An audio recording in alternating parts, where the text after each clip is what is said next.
Graças e paz a todos. Dando continuidade à nossa série sobre as 10 mulheres da Bíblia, hoje a gente vai falar um pouquinho sobre a mulher do fluxo de sangue.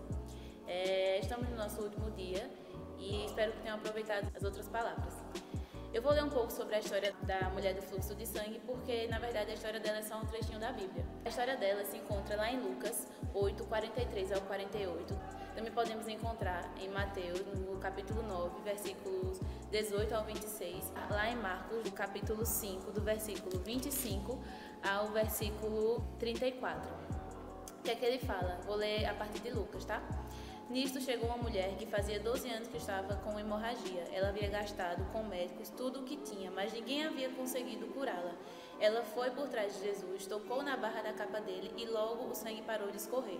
Aí Jesus perguntou: quem foi que me tocou? Todos negaram. Então Pedro disse: Mestre, todo o povo está rodeando o Senhor e o está apertando, mas Jesus disse: alguém me tocou, pois eu senti que de mim saiu poder. Então a mulher, vendo que não podia mais ficar escondida, veio tremendo e se atirou nos pés de Jesus e diante de todos contou a Jesus por que tinha tocado nele e como havia sido curada na mesma hora. Aí Jesus disse: minha filha, você sarou porque teve fé, vá em paz. O que acontece? Na época de Jesus, as mulheres que estavam no período menstrual, que estavam sangrando, eram consideradas impuras.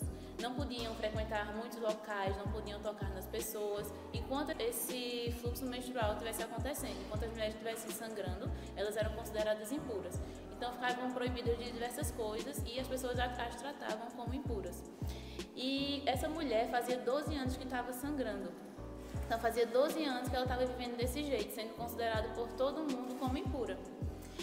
Então a gente começa a entender por que ela não quis falar com Jesus, porque a gente vê na Bíblia várias passagens que as pessoas pedem o seu milagre a Jesus e ele fala, ele conversa e ele concede o milagre a essas pessoas. Só que com essa mulher foi diferente, porque ela devia estar pensando que todas as outras pessoas achavam que ela era impura, ela não se sentia digna de nem falar com Jesus, nem tocar nele. Porque, como a gente viu, ela tocou na barra do manto de Jesus. Ela estava com medo de ser tanto ignorada por Jesus, por seus discípulos, quanto por ser punida de fazer aquilo, porque uma pessoa impura não podia tocar em alguém importante, entendeu? Quando ela tocou Jesus, ele percebeu que ele tocou nela, foi um toque diferente. Então ele questiona quem foi que tocou nele. Mas Jesus não precisava questionar aquela mulher quem foi que tinha tocado nele, porque Jesus sabia de tudo.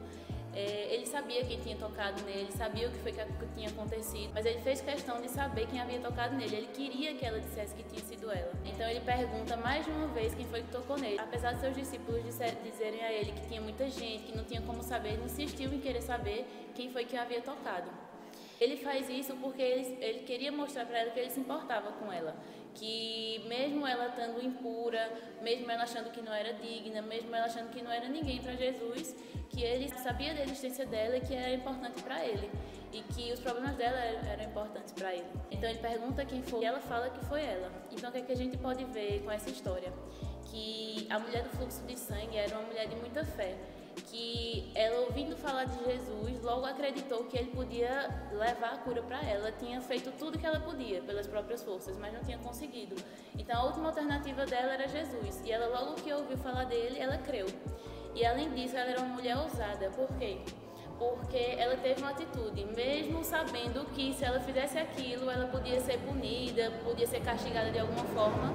Ela teve ousadia para ir lá e tocar na barra do manto de Jesus. Então a gente aprende com ela que a gente tem que ter essa ousadia, a gente tem que buscar Jesus e que ele se importa com a gente, mesmo com os nossos pecados, com as nossas impurezas, com as nossas falhas, com tudo de errado que a gente faz todos os dias. Ele se importa com a gente, ele quer que a gente fale com ele quer ter uma intimidade com a gente. Apesar de todas as coisas, ele se importa, ele quer ouvir a gente falar, ele quer que a gente toque na barra do manto dele. E não só isso, que a gente seja íntimo dele. Então é muito importante a gente estar cuidando da nossa saúde para poder fazer a obra de Cristo com mais eficácia, sem estar se preocupando assim de estar em hospitais, de estar em tratamentos. Eu sei que a gente pode fazer a obra de Jesus mesmo estando doente em qualquer lugar, em qualquer circunstância.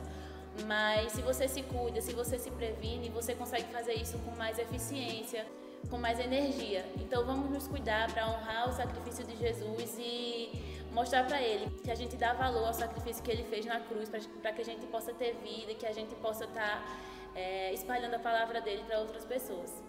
É isso, se cuidem e Deus abençoe a todos.